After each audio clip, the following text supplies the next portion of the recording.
السلام عليكم ورحمة الله. ازيكم حبايبي؟ عاملين ايه؟ رب تكونوا بخير. تعالوا معانا شوفوا الجديد عندنا حاجة جديدة حصري عند منى زكريا وبس. والله يا جماعة هتشوفوا حاجات حصرية الايام اللي جاية بإذن الله. دي اولا ده كيلو ونص من الكوسة زي ما انتم شايفين كده، مش كبير او مش صغير قوي. الكوسة يا جماعة ليها استخدامات كتيرة او من الخضار اللي ممكن تعملوا منه حاجات كتيرة او حاجات جميلة جدا. هنا بقى الجديد عندنا ان احنا هنخلل الكوسة. هتخللي الكوسة؟ ايه ده؟ ايه الجديد ده؟ اه والله العظيم هنخلل الكوسة، وعايزة اقول لكم ان طعمها هيطلع معاكي تحفة تحفة تحفة، والذ بكتير من الخيار المخلل كمان، ودي حاجة مش هتصدقيها الا لما تجربيها وتشوفيها بعينك.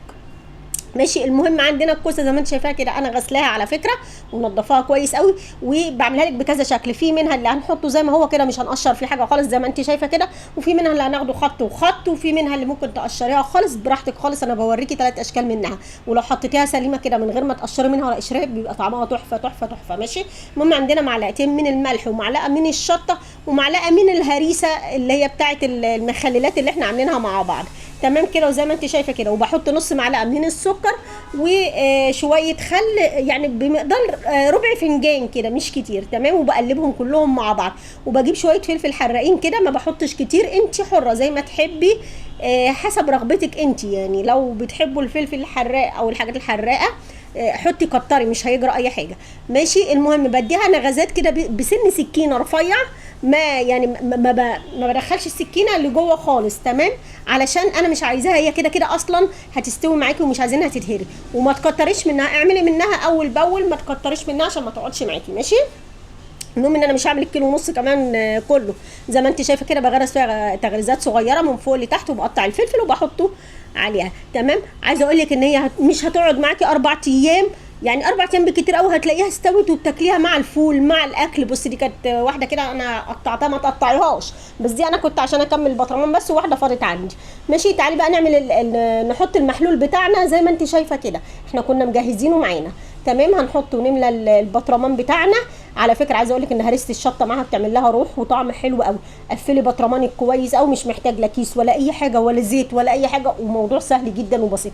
الكوسه مخلل الكوسه حصري عندنا وبس. لو وصلت لحد هنا بقى حطي لي لايك وحطي لي شير وحطي لي دعوه حلوه، وما تنسوش ان زي ما بقول لكم كل فيديو ان الصفحه دي بتاعتكم مش بتاعتي انا لوحدي، واحنا كلنا مع بعض. بص منظر الكوسه في البطرمان عامله ازاي، طعم شكلها تحفه التحفه بجد. يعني اولا دي كانت حاجه جميله جميله. انا يعني بصي ما اعرفش ليه شفت ان الكوسه الايام دي محتاجه تعمل فيها حاجات جديده بجد. مش هتندمي لو جربتي المخلل دوت، ومش هتبطلي كمان تعمليه، وهتندمي قوي كمان لو ما عملتهوش. هينفعك جنب الفطار مع شويه فول، اي حاجه هتحطيها يعني اي حاجه هتاكليها هتحطي جنبه، هيبقى حلو قوي قوي. بصي بتتقطم معاكي ازاي بسهوله، ومقرمشه وجميله. ومش عايزه اقول لك والله انا وقفت وانا بعد ما قطعتها كده قعدت اكل فيها بجد، والله ما تشبعيش منها فعلا. يعني ألذ من الخيار. بصي انا عماله احدف في بقي بدل ما رصت الطبق، عماله احدف في بقي، لان هي فعلا طعمها يشد وجميل جدا. شويه فلفل بقى ممكن تحطي معاها فلفل الوان، فلفل رومي،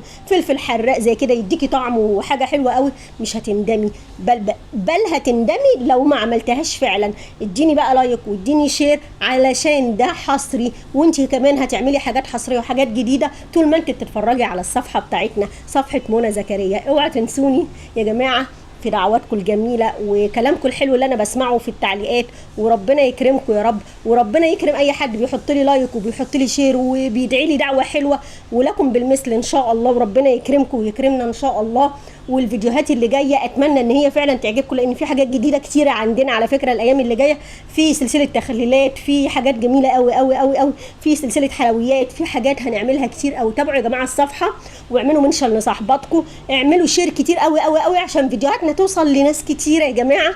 وعلشان بصي انا بوقفها ازاي، انا كان منظرها فعلا عاجبني جدا جدا. حاولت اعمل فيها اشكال كتيره حلوه، ما بقتش عارفه اعمل فيها ايه من كتر ما طعمها فعلا حلو وبيقرمش وجميل جدا. ماشي. المهم ما تنسوناش في الشير واللايك، وما تنسونيش في دعوه حلوه. اتمنى الفيديوهات الجايه تعجبكم، واشوفكم على خير ان شاء الله في الفيديو اللي جاي.